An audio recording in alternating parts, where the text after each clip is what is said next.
Hello, Mzansi. You are listening to Farmers Inside Track, proudly brought to you by Food for Mzansi. I am your host, Patricia Tembo. Today, we will be discussing maize varieties, specifically those that have been adapted to South African conditions. This episode is set to be informative and practical as we welcome Sia Jabuza, who is the marketing officer at Lake Agriculture. He works closely with crop farmers and cooperatives in maize cultivation through supplying marketing strategies and, I believe, technical support. Sia, welcome to Farmers Inside Track. If you can just give us a little bit of background of who you are, what you do, it'll be great. Thank you so much, Patricia. I really appreciate it. First and foremost, I'm honored to be on your show. Thank you for letting me come into your show as a guest. I really do appreciate it. My name is Sia Jabuza from Lake Agriculture. I'm a junior marketing officer. So what we do is we supply in hybrids like your white maize, yellow maize, sugar beans, soybeans. We have a range of different cultivars. I do work with farmers. I also work with retailers, your co-ops, agro dealers, and I'm in tune with agriculture. And basically what we do is we specialize in hybrids, because we're a seed company. So that is us and that is me. We're pleased to have you. Our main topic today is just going to be the maize varieties specific to South Africa. But why is it important for farmers to plant maize varieties that are adapted to their specific agro-ecological zones and the climates? Planting maize varieties suited to a specific agro-ecological zone and climate is crucial for several reasons. Like, for instance, optimizing yield. Different maize varieties thrive under varying conditions such as rainfall, temperature, and fall type. So choosing the right variety ensures better growth and high productivity, which is every farmer's wish. Some other reasons: diseases and pest resistance. Some maize varieties are naturally resistant to pest and disease prevalent in certain regions, reducing the need for chemical intervention and safeguarding crops. Resilience to stress. Climate adapted maize varieties are better equipped to handle environment stresses like droughts or exceed rainfall, ensuring stability in production. Another reason would be efficient resource use. These varieties make better use of local resources like water and nutrients, promoting sustainable farming practices and reduces cost. Another reason would be economic benefits. By maximizing yields and minimizing losses, farmers can secure a more stable income while meeting market demands. Tailoring crops to local conditions empowers farmers to face challenges head-on while contributing to food security. So I think that would be like a breakdown for that question. I think with our farmers listening, it's important for them to also just know the agroecological zones and, to be familiar with that. Thanks for sharing that. And how can farmers determine the best varieties when it comes to yield, if, that's the priority, or if it's markets, adaptability to the climate, as, we touched on in the first question, and then diseases and, pests? If you can just give us your insights on how farmers can determine those factors.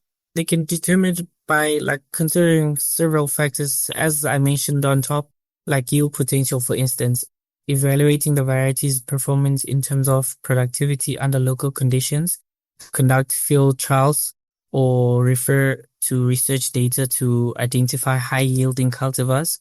Another reason would be market demand, choosing cultivars that align with market preferences such as grain quality, size, or specific uses. For example, like animal feeds, human consumptions, and things like that. Another reason would be adaptability. Farmers should select varieties that are well suited to the local climate, soil type, and, as we mentioned on top, agro-ecological zone. This ensures resilience against environmental stresses like drought or excessive rainfall. Disease and pest resistance. Opt for cultivars with strong resistance to common disease and pest in region. And obviously, this reduces the need for chemical treatment and minimizing crop losses. Lastly, would be field trials and expert advice. Conduct on-farm trials to test different cultivars under real-world conditions, because that's the best thing that you can do, conducting trials and seeing the outcome itself. And then seek guidance for agricultural experts and extension services for recommendation. By carefully assessing these factors, farmers can make informed decisions that maximizes productivity and profitability. I know farmers tend to be confused on what exactly they need to tell an extension officer or a consultant when it comes to selecting seed varieties. What information is important, do you think, to convey to an extension officer when a farmer is making the decision of which variety to plant? Recommending maize variety to farmers, it's really essential to consider factors like climate, soil type, altitude, and rainfall, as I mentioned on top. But commonly recommended maize varieties would be hybrid maize varieties. These are bred for high yielding and resistant to pests and diseases. They often require more inputs like fertilizers and irrigation. Their suitability ideal for regions with reliable rainfall, excessive to irrigation, such as high altitude areas with moderate to high rainfall. And then the advantages would be high productivity and uniformity in growth. And then seeds cannot be reused for planting as they lose their hybrid vigor. So that was hybrid maize varieties. Another variety that you can plant that is recommended is open pollinated varieties. We call it OPVs. These are traditionally varieties that can be replanted year after year without losing their genetic traits. Suitable for regions with limited resources such as low inputs farming system in semi-arid areas. Advantages are cost-effective for farmers who cannot afford to buy new seeds annually.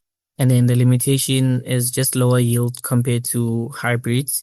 The most, from my perspective, is drought tolerance. So for instance, like places in Toyandu, your Limpopo, your very dry areas, this is a suitable hybrid that you can plant.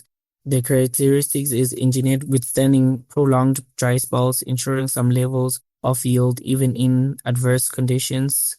Best for arid and semi-arid region where rainfall is unpredictable.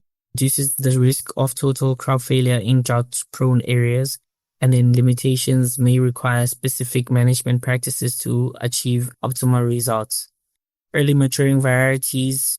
These varieties have short growing season, allowing farmers to harvest earlier and suitable and ideal for regions with short rainy seasons or areas prone to early frost.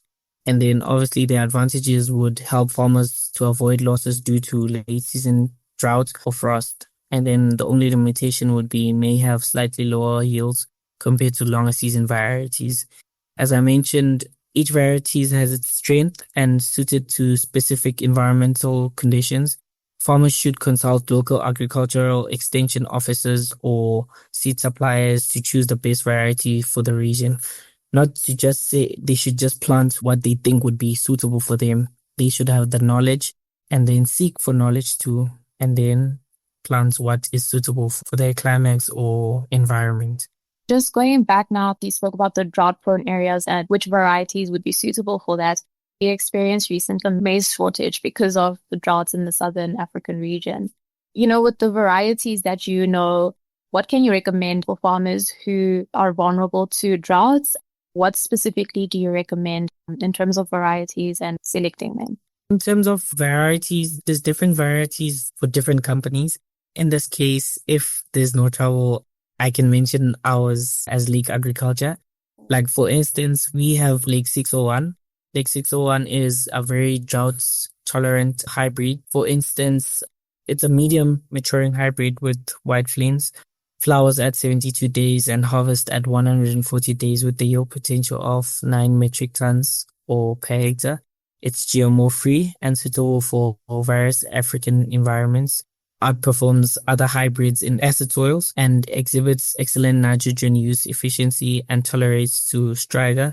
Ideal for emerging farmers and recommended for commercial farmers. And it boasts a high yield potential and resistance in Nicosolifron hybrids. So farmers have their go-to guy, and usually once something works for a farmer, they're going to stick to that, and it's really hard for them to try new things. But in the world of agriculture, I feel like it's really growing on a daily, and there's different cultivars and different companies coming into the field. With that, from my perspective, I think farmers, they should put their gut down and try new things so that they can see better potential, yield potential in terms of some varieties or some cultivars are different from other cultivars in a company. So I think they should just have a third eye and open their minds and just be free and try out other cultivars. And maybe looking at technologies, what do you recommend for the small scale farmers, those who are looking to scale in their production, the maize? What technologies are you familiar with that work in tandem with the varieties that you've spoken about?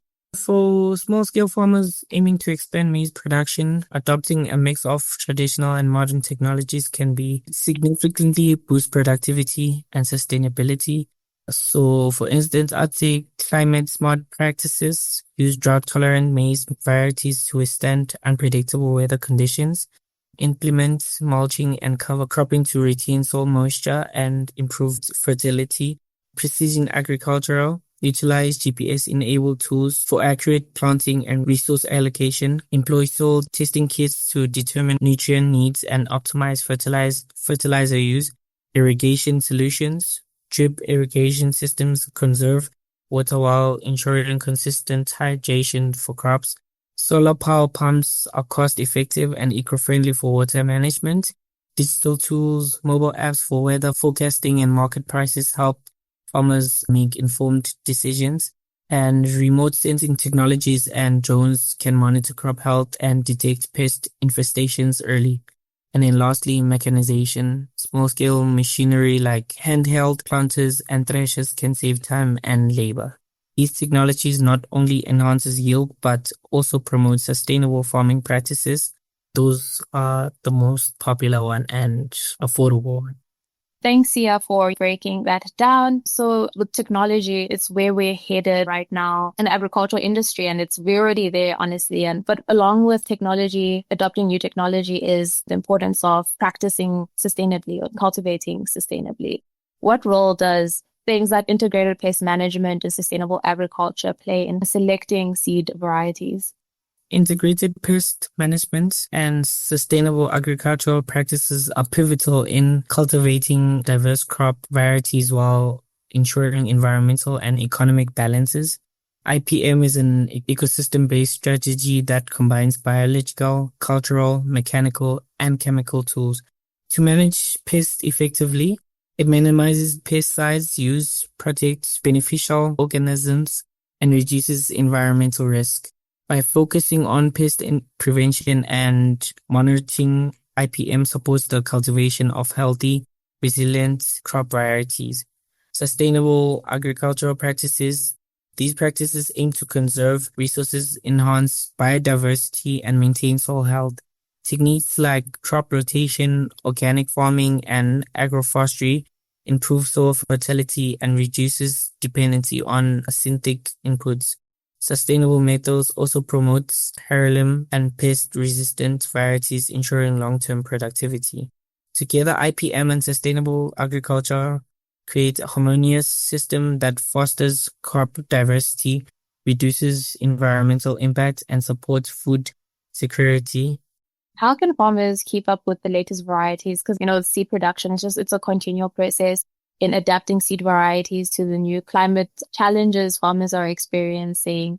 What advice do you have for farmers in keeping up with varieties?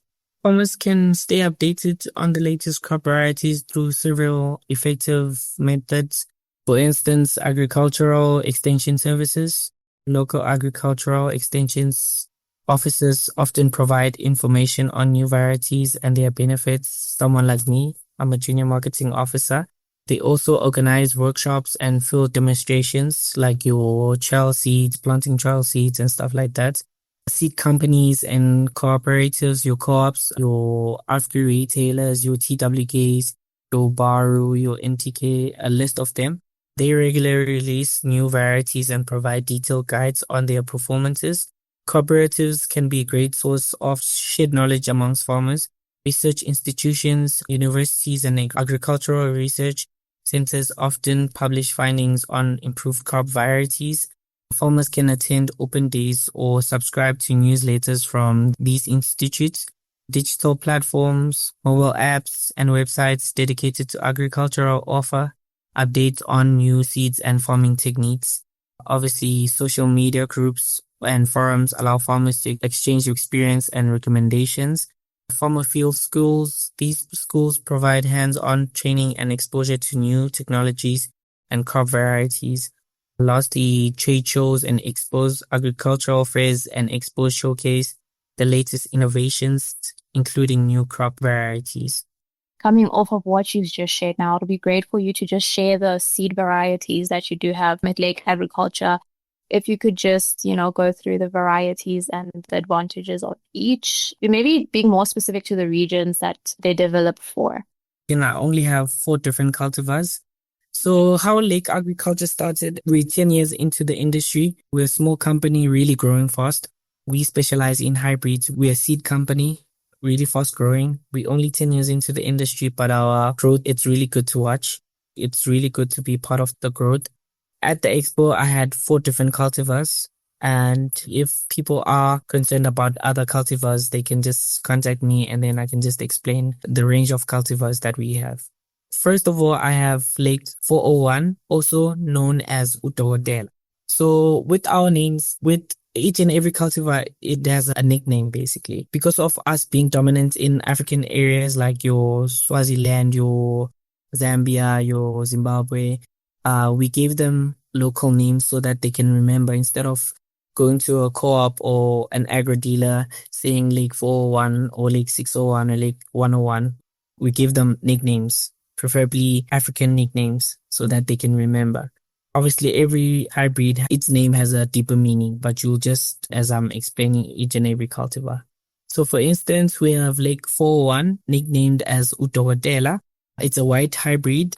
So it's an early maturing hybrid with white stained grains, which is 50% flowering in 65 days and harvest at 130 days with a yield potential of 8 metric tons per hectare. Its robust strength ensures wide adaptability. Large crop size and quick grain filling contributes to drought tolerance. Slow crop drying post-maturity enhances yield and guards against in-field weevil damage. Exhibits excellent tolerance to major leaf diseases and features an appealing plant structure.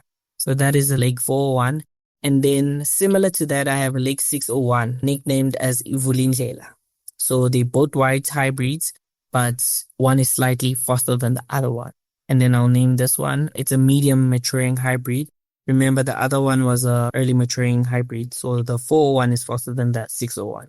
When you say early maturing and medium maturing, can you just specify that time period as well?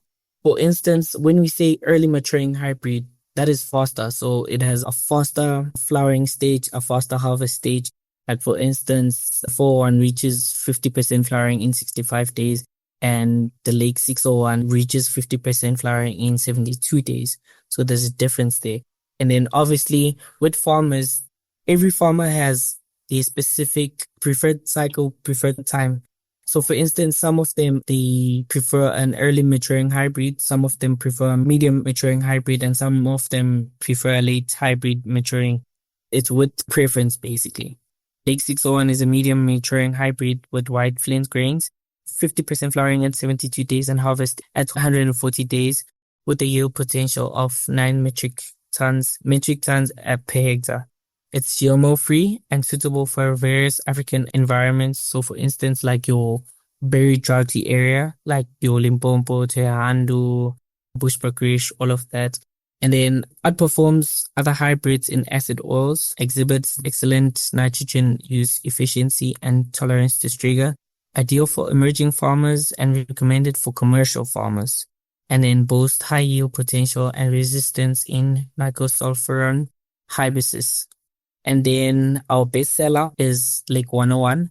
This is an early maturing hybrid. It's a sugar bean. It's nicknamed Gambamanga because of how fast it is. People couldn't believe how fast it reaches flowering and harvest. So they chose to name it Gambamanga, which refers to the beginnings of lice in English. It's an ultra early sugar bean with grains, which is 50% flowering in 30 days and harvest in 90 days, with a yield potential of 2.5 metric tons per hectare. Ideal for quick harvesting, valuable for famine and drought-prone areas, offering excellent nutrition. Advantages for commercial farmers include early season price capitalization, risk mitigation, and late season planting. It has an upright growth habits and high pod height, facilitates mechanical harvest. And then lastly, but not least, I have an 8324R. This is a yellow hybrid maize, and it contains a Roundup. This is a short season yellow maize hybrid with Roundup Ready. Maize Q technology for glyphosate resistant, flowering in 65 to 70 days and maturing in 111 to 180 days. 118 days, it combines a high yield potential, strong standability, and excellent drought and heat tolerance. Those are the 4 cultivars that I had on show. But as I said, there's a range of different cultivars. And if they are interested, they can just contact me. We can get in contact and I can explain each and every cultivar or share the information to them. Just to wrap up our conversation, what mistakes have you seen farmers make and how can they avoid them when it comes to selecting seed varieties? I think, as I mentioned before, just try to get as much knowledge as you can about planting cultivars, different ranges. Farmers tend to make that mistake whereby they want to plant the same thing all over again, whereby the weather is unpredictable, first of all, and with the agricultural side, especially with hybrids, it's crucial to just plan your year and make sure that you get the right timing to plant your cultivars, to plant your seeds. So I'd say get as much knowledge as you can. Try other varieties, which is very scary to do, but you'll never know. That might be your best seller. So for farmers, I'd say get as much information as they can before they buy to what they normally buy. Just try different cultivars, try to expand your farming skills. And yeah, I think that makes sense. It does, yeah. Thank you so much, Sia, for your time. And for more information on the topic, you can visit our website, www.foodformzansi.co.za. And that brings us to the end of this episode. So remember to subscribe to our podcast on your favorite platform. And that is it from me, Patricia Tembo, our technical producer, Megan van der Vent, and the rest of #Team Food for Mzansi. Thank you for listening.